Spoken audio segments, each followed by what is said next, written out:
अस्सलाम वालेकुम। क्या ओ लेवल उर्दू 3 to 4-8 में जो तर्जमे का सवाल, अंग्रेज़ी से उर्दू तर्जमा करने का सवाल जो है उसमें आपको मुश्किल पेश आती है? 15 नंबर हासिल करना बहुत मुश्किल लगता है, क्योंकि अक्सर तलबा जो है वो अल्फाज का तर्जमा तो कर लेते हैं लेकिन जुमले का दुरुस्त मफ़हूम, ज़ुबान का अंदाज़ और ग्रामर का ख़्याल नहीं रख सकते या रख पाते।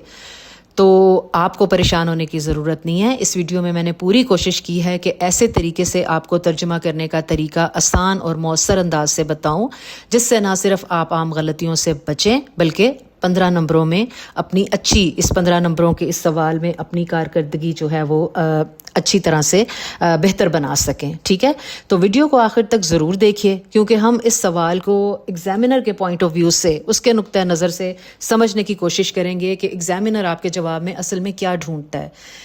सबसे पहले तो ये समझ लें कि ये आपका 15 नंबर का सवाल है, जिसमें 5 नंबर मालूमात की मुंतकिली के हैं यानी तर्जुमा करने के हैं, और 10 नंबर ज़ुबान और उसकी रवानी के हैं। ठीक है, मालूमात की मुंतकिली यानी क्या अंग्रेज़ी पैराग्राफ में दी गई तमाम मालूमात को ठीक ठीक उर्दू में मुंतकिल किया है आपने, और ज़ुबान के जो 10 नंबर हैं उनमें क्या आपने ग्रामर का सही ख्याल रखा है, इमला, रमूज़ो औकाफ और आपस में जुमलों को जो रब्त है जोड़ने वाले सही तरीके से उनको आपस में जोड़ा है। तो याद रखने की बात यह है, अहम बात यह है कि आपका काम सिर्फ तर्जुमा करना नहीं है, मालूमात को मुंतकिल करना उससे ज़्यादा ज़रूरत इस चीज़ की है कि आपने उसको सही अंदाज से मुंतकिल किया है या नहीं किया है। इसका सबूत ये है कि तर्जुमा करने के यानी जो मालूमात की मुंतकिली है उसके 5 नंबर हैं, और जबकि जिस अंदाज में आपने वो तर्जुमा करना है उसके 10 नंबर हैं। तो ये आपका इस बात का बड़ा सबूत है कि आपके लैंग्वेज के आपको किस तरह से इसका ख्याल रखना है। लैंग्वेज के जहाँ पर मार्क्स की हम बात करते हैं तो उसमें आपको इस बात का ख्याल रखना है कि आपने लफ्ज़ी तर्जुमा नहीं करना। ठीक है, वर्ड टू वर्ड ट्रांसलेट करने से आपके तर्जुमे का मायनी जो है वो सही नहीं रहता, असल मफ़हूम ज़ाया हो जाता है। और जबकि हमें तर्जुमा करते हुए इस तरह से हमें तर्जुमा करना है कि बिल्कुल बाद में ऐसा लगना चाहिए कि ये उर्दू की अपनी ही कोई असल तहरीर है। बिल्कुल ऐसे नहीं लगना चाहिए कि हमने अंग्रेज़ी से इसको उर्दू में लिखा है, बल्कि ऐसा होना चाहिए कि शायद ये उर्दू में ही कुछ लिखा गया था। ठीक है, तो अहम बात यह है कि आपको ये समझ लीजिए कि एक ये जो बहुत बड़ा फ़र्क है कि उर्दू जो है वो हम दाएं तरफ से लिखते हैं, अंग्रेज़ी जो है वो बाएं तरफ से लिखते हैं। ठीक है, तो ये जिस तरह से ये बहुत बड़ा फ़र्क है, इसी तरह से अंग्रेज़ी से उर्दू तर्जुमा करना भी अपने अंदर आसान काम नहीं है, काफ़ी बड़ा फ़र्क है। और इसको अगर आप समझ के तरीके से नहीं करेंगे तो फिर आपके लिए वाकई में इसमें मुश्किल हो जाएगी। अगर हम तर्जुमा करने का जो बात करते हैं तो अगर हम इसको 3 जो है हिस्सों में या 3 फार्मूला या 3 कदमी फार्मूला बना लें, 3 स्टेप्स में अगर इसको आप कर लेंगे तो आपके लिए आसान हो जाएगा। सबसे पहले बात की है कि आप जब भी आपके सामने ट्रांसलेशन का पैराग्राफ आए तो उसमें से आप कीवर्ड्स जो हैं उनको या तो अंडरलाइन कर लें या हाईलाइट कर लें। ठीक है, फिर आपने जो है जुमले को, पूरा जुमला एक साथ तर्जुमा करने की बजाय उसको छोटे छोटे टुकड़ों में या चंक्स में या फ़िक्रों में तकसीम कर लें, और फिर आप आखिरी कदम में उसको सही जो है बामुहावरा तर्जुमा बना लें। आपको समझाने के लिए इस स्लाइड में जैसे कि अंग्रेज़ी के कुछ मुश्किल अल्फाज हैं, उनमें उनको कीवर्ड्स भी आप कह लें, या आपको अगर उनका मतलब नहीं आता होगा तो इस तरह से उनको अंडरलाइन कर लें या हाईलाइट कर लें और उनका मतलब ढूंढ लें। इस तरह से ना सिर्फ आपके अल्फाज के ज़ख़ीरे में इजाफा होगा, और अगर आप इम्तहान से पहले प्रैक्टिस करते हैं तो रोज़ाना आपको बहुत से नए अल्फाज जो है वो सीखने को मिल जाएंगे, और आपका तर्जुमा करने वाला जो तरीका है वो आसान हो जाएगा। बात करते हैं दूसरे जो इसका फॉर्मूला है या तरीका है। आपने लफ्ज़ी तर्जुमा नहीं करना, आप अपने जुमले को इस तरह से हिस्सों में डिवाइड कर लें और हर हिस्से का जो है उसका उर्दू में नीचे जो है उसका तर्जुमा कर लें। इस तरीके से ये होगा कि जुमले का असल मायनी भी बरकरार रहेगा, जबकि जुमला अलग अलग लगेगा लेकिन उसका मायनी इस तरीके से बरकरार होगा कि आपका एक तो कोई लफ्ज़ इसमें से आप मिस नहीं कर पाओगे।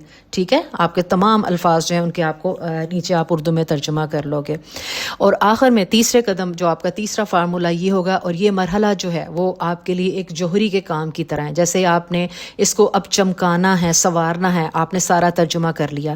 اگر آپ لیفٹ سائڈ پہ دیکھیں تو آپ نے جو پیچھے 3 حصوں میں ترجمہ کیا تھا کہ جب بارش رکی بچے باہر نکل گئے باغ میں کھیلنے کے لیے، اگر ہم دیکھیں تو یہ بولنے اور سننے میں اردو میں اچھا نہیں لگ رہا. تو ہم نے چونکہ اس کو پچھلی سلائیڈ میں حصوں میں ڈیوائیڈ کر لیا تھا تو ہمارے لیے اب آسان ہو گیا، ہمارے پاس سب کا تمام انگریزی الفاظ کا مطلب آ گیا. اب ہم اس کو اردو میں صحیح طرح سے ایک جو ہے فلو میں یا ایک با محاورہ ترجمہ بنا سکتے ہیں. تو ہمارے پاس صحیح ترجمہ کیا بنا کہ بارش رکتے ہی بچے باغ میں کھیلنے کے لیے باہر نکل گئے. تو یہ اردو میں صحیح ترجمہ ہے، ٹھیک ہے. جبکہ لیفٹ سائڈ پہ جو سلائیڈ میں آپ کے سامنے ہے وہ صاف پتہ چلتا ہے کہ ہم نے ایک رف ورک کیا ہے، اس کو ٹکڑوں میں توڑ کے کیا ہے. تو یہ ایک ٹپ ہے کہ اگر آپ ترجمہ مکمل اس طریقے سے کریں گے اور مکمل کرنے کے بعد اس کو اس طرح سے پڑھ کے اس میں تبدیلی کر لیں گے تو آپ کا ایک بہترین ترجمہ ہو جائے گا، ٹھیک ہے. اس کے بعد یہ والا اصول بھی یاد، 4 جو ہیں اور آپ نے باتوں کا خیال رکھنا ہے. آپ نے سب سے امپورٹنٹ بات یہ ہے کہ جس ٹینس میں زمانے میں وہ پیسج دیا ہوا وہ تبدیل نہیں ہونا چاہیے. پاسٹ ہے تو پاسٹ میں، حال ہے یا مستقبل ہے تو زمانے کا خیال رکھنا بہت ضروری ہے. جس میں انگریزی میں دیا ہوا ہے اسی میں آپ نے کرنا ہے. رموز و اوقاف، پنکچویشن کا خیال رکھنا ہے. اور سب سے امپورٹنٹ بات کہ اگر آپ اس طرح کے الفاظ جیسے کہ جو آپس میں جملوں کو جوڑتے ہیں تو یہ آپ کی اردو کو اچھا بنائیں گے اور آپ کا بہترین جملہ جو ہے وہ بنا دیں گے. یہاں پر بھی آپ کے سامنے ایک مثال ہے کہ اس میں کس طرح سے آپ جملوں کو جو ہے وہ ان کی انگریزی جو ہے وہ اردو میں ان کو تبدیل کر سکتے ہیں. آپ کے پاس جملے جو ہیں ایکٹیو وائس میں بھی آتے ہیں، پیسو وائس میں بھی آتے ہیں. تو آپ جب اردو میں جو ہے ترجمہ کرتے ہیں تو ان کا آپ نے اسی طرح سے خیال رکھنا ہے اردو کا ترجمہ کرتے وقت، ٹھیک ہے. جیسے حکومت نے ایک نیا ہسپتال تعمیر کیا تو یا پھر حکومت کی جانب سے ایک نیا ہسپتال تعمیر کیا گیا، ٹھیک ہے. تو آپ نے جو ہے امتحان کی تیاری کے لیے ان باتوں کا خیال رکھنا ہے. آپ نے ترجمہ کرنے سے پہلے پورے پیراگراف کو پڑھنا ہے تاکہ اس کا مجموعی طور پر آپ مطلب یا مفہوم سمجھ سکیں کہ یہ کس چیز کے بارے میں ہے. پھر آپ نے ان کا جو ہے لفظی ترجمہ نہیں کرنا، ان کے کی ورڈز بنا لیں، پھر ان کو چنکس میں جو ہے ڈیوائیڈ کر لیں. لمبے جملے ہیں اگر آپ تو ان کو ضرور چنکس میں ڈیوائیڈ کریں اور ان کو جب آپ کے سامنے آ جائیں گے سارے تو پھر آپ ان کا ایک صحیح با محاورہ جو ہے وہ ترجمہ اس کو بنائیں جس سے کہ آپ کی غلطی بھی نہیں ہوگی اور آپ کو اچھا کام آپ کر سکیں گے. تمام یہ سوال کو مکمل کرنے کے بعد آپ نے اپنا خود سے جو ہے اپنی چیک لسٹ جو ہے وہ تیار کرنی ہے. دیکھنا ہے کہ کیا یہ 15 نمبر لینے کے لیے آپ نے ان تمام باتوں پر عمل کیا، کیا معلومات جو ہیں وہ اچھے طریقے سے پوری طرح منتقل ہو گئی ہیں، کوئی حصہ چھوٹا تو نہیں ہے. اور یہ وہی بات ہے جو میں آپ سے کہتی ہوں کہ اگر آپ جو ہے اس طریقے پہ کام کریں گے کہ چنکس میں کریں گے تو آپ کے معلومات بھی آپ سے کوئی حصہ اس کا کوئی لفظ بھی مس نہیں ہوگا. کیا آپ نے لفظی ترجمہ تو نہیں کیا؟ کیا آپ کا ترجمہ بالکل ایسا لگ رہا ہے کہ جیسے یہ اردو ہی کی لکھی ہوئی کوئی تحریر ہو؟ کیا آپ نے گرامر کا خیال رکھا ہے؟ کیا آپ نے زمانہ تو نہیں تبدیل کر دیا کہ انگریزی میں تو پاسٹ ٹینس تھا تو اب آپ اس کو فیوچر ٹینس میں کر رہے ہیں؟ تو اگر آپ نے ان تمام باتوں کا خیال رکھا ہے تو آپ کا ترجمہ جو ہے وہ سمجھ لیجئے کہ بہت اچھا ترجمہ ہو گیا ہے. یاد رکھیں بہترین ترجمہ وہ ہے جس کو پڑھ کر یہ نہ لگے کہ کئی ترجمہ کیا گیا ہے بلکہ یہی ہو کہ یہ عبارت اسی زبان میں لکھی گئی ہے. امید ہے کہ آپ کو ویڈیو سے ترجمہ کرنا سمجھ میں آ گیا ہوگا. انشاءاللہ ملتے ہیں نئی ویڈیو کے ساتھ. کامنٹ میں ضرور بتائیں کہ آپ کو ویڈیو کیسی لگی. اللہ حافظ.